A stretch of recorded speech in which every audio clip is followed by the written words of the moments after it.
Welcome to another episode of Leading Our Adventures, your venturing BSA podcast.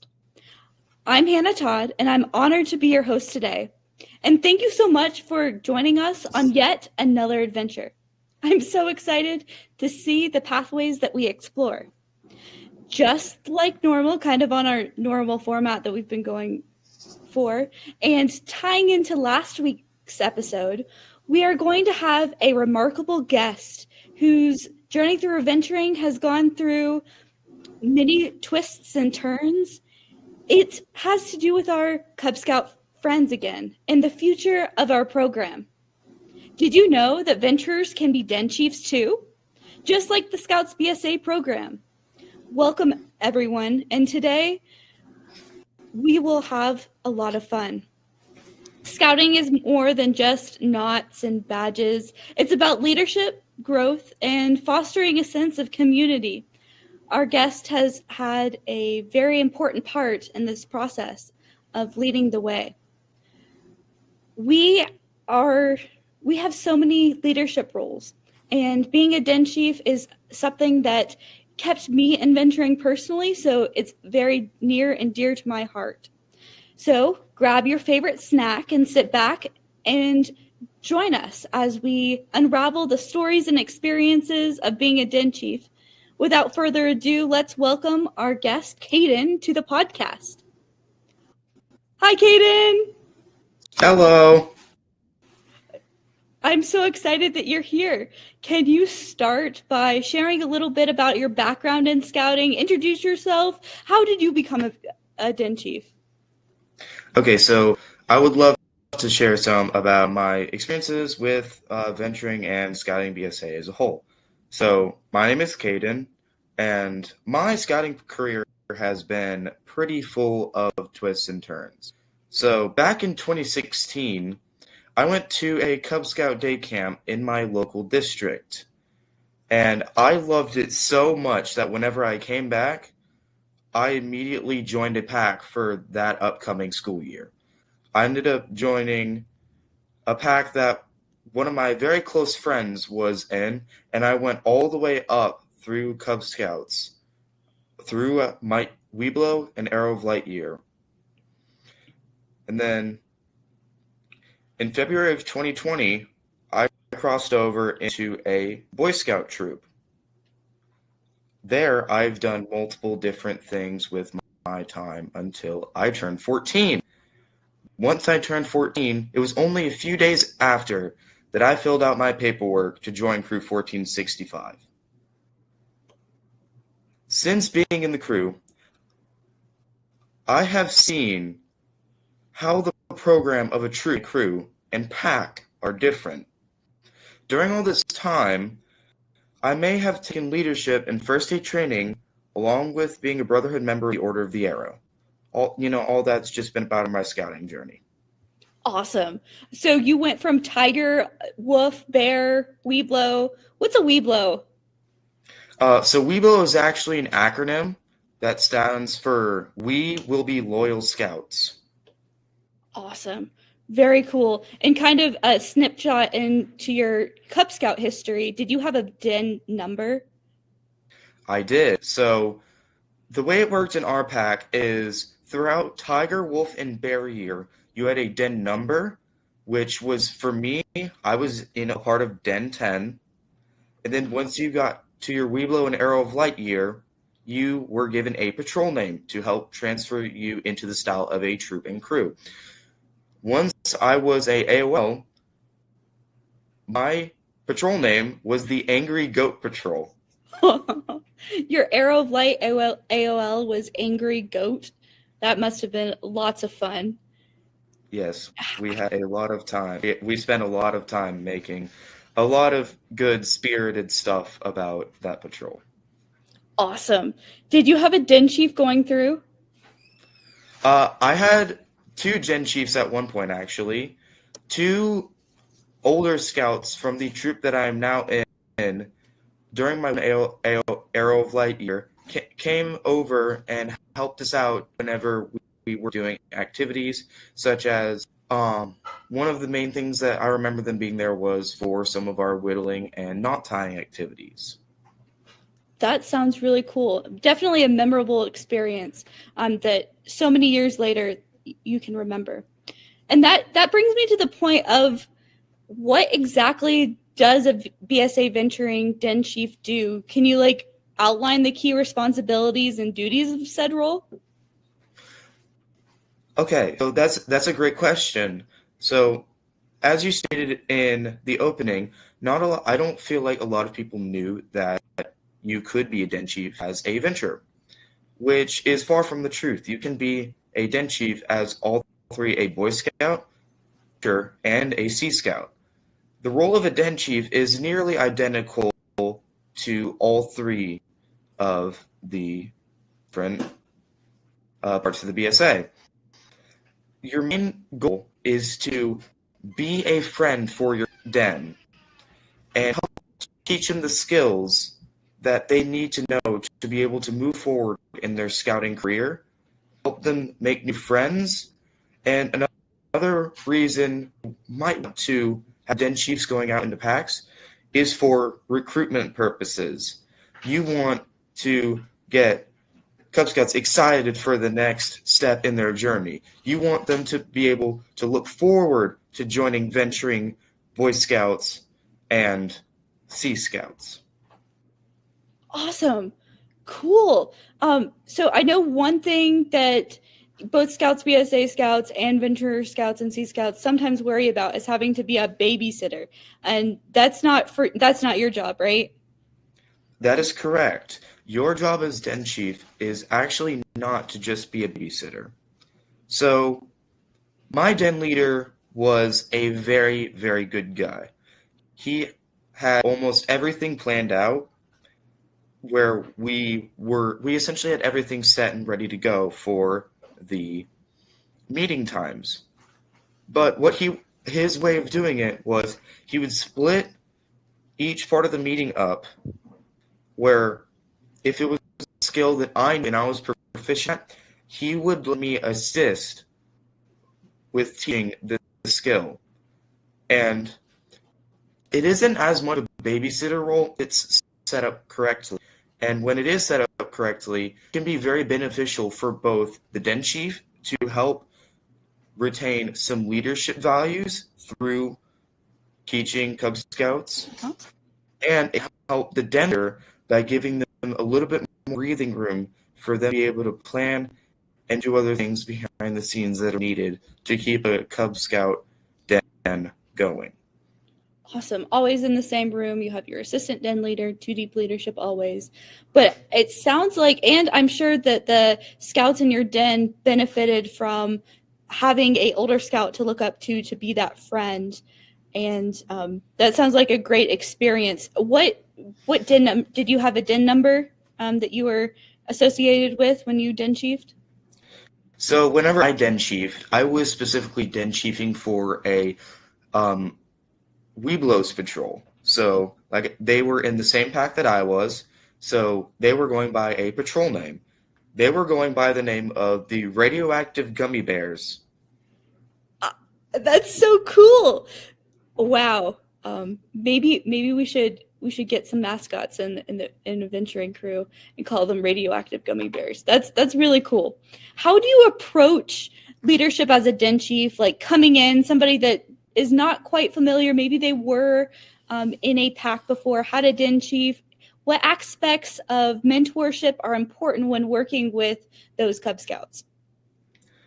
Okay, so a major aspect of showing mentorship to these Cub Scouts is showing them the different roles that you can have throughout a unit.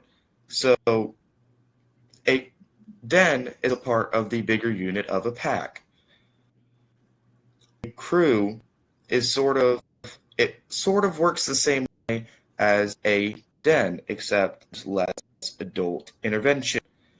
So when you are working with Cub Scouts, you want to majorly have them know your rules, have them know that you're trying to help them, because that's your point of being there. if you're not there to help the Cub Scouts, then you don't have a purpose of being Den Chief.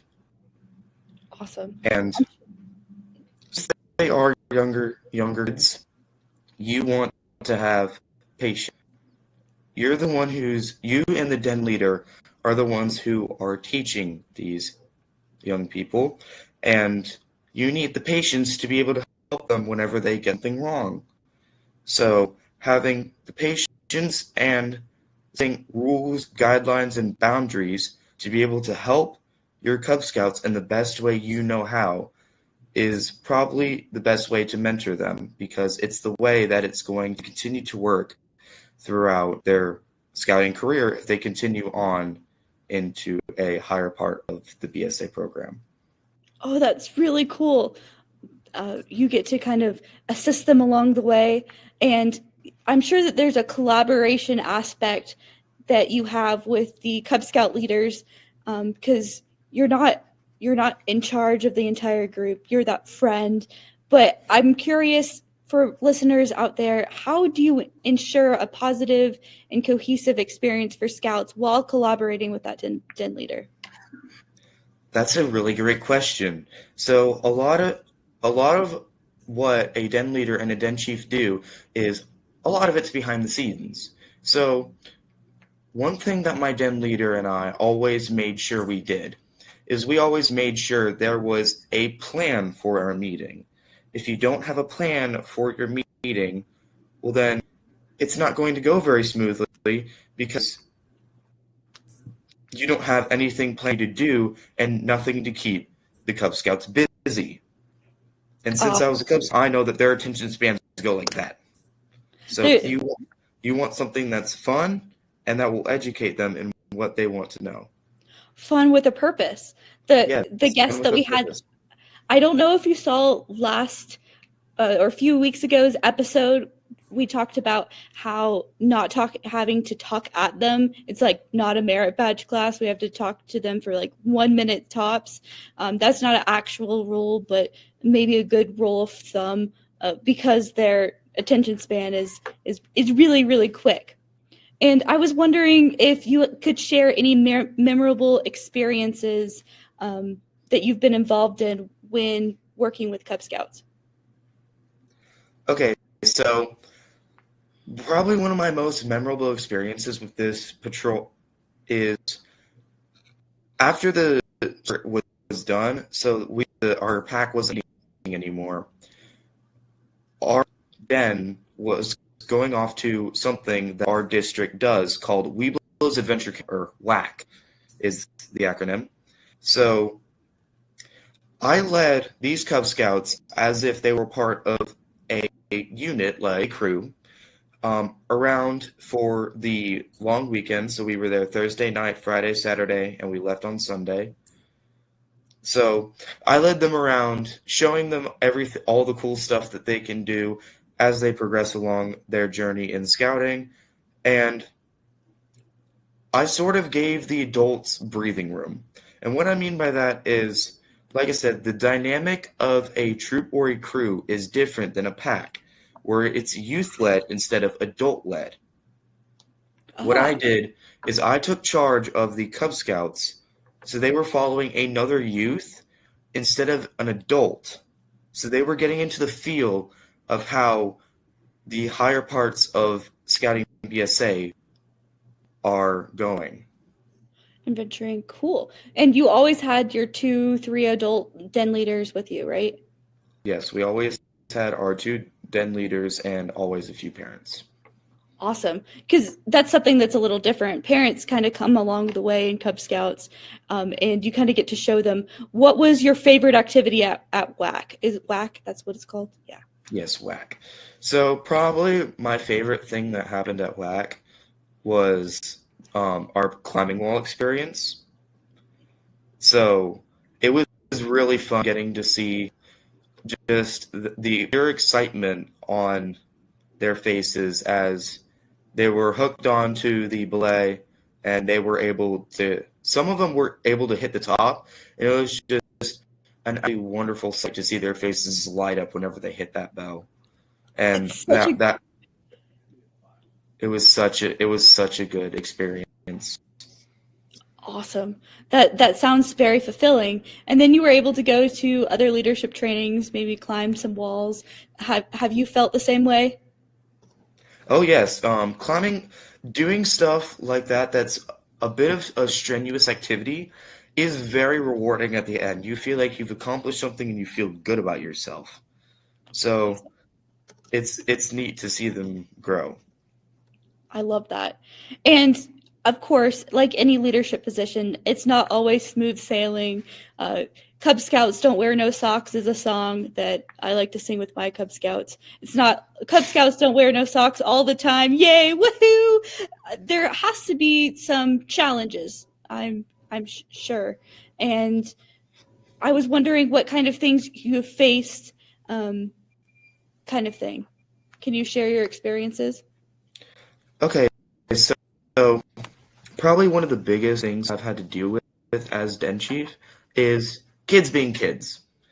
Like I said, their attention span is very short, and they sort of get into childish disputes. Like sometimes they'd have some verbal arguments, but there's always ways those can be sorted out.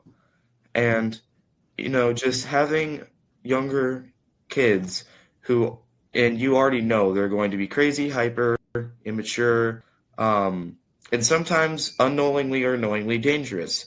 So it's good for a Den Chief to be able to spot whenever a altercation is uprising and being able to fix it before it goes on to being something major, and knowing whenever to let your scouts have fun whenever it is safe to do so. Safety, always one of the number one priorities. And I guess giving the Cub Scouts something to do makes them less likely to get bored and try to do something little goofy, making activities short and accomplishing games where they have a goal and a vision. They'll learn stuff without you knowing, right, Caden? Yes. So the main reason why Cub Scouts get in trouble or get hurt is because they're bored. They find trouble or make trouble to go get themselves in.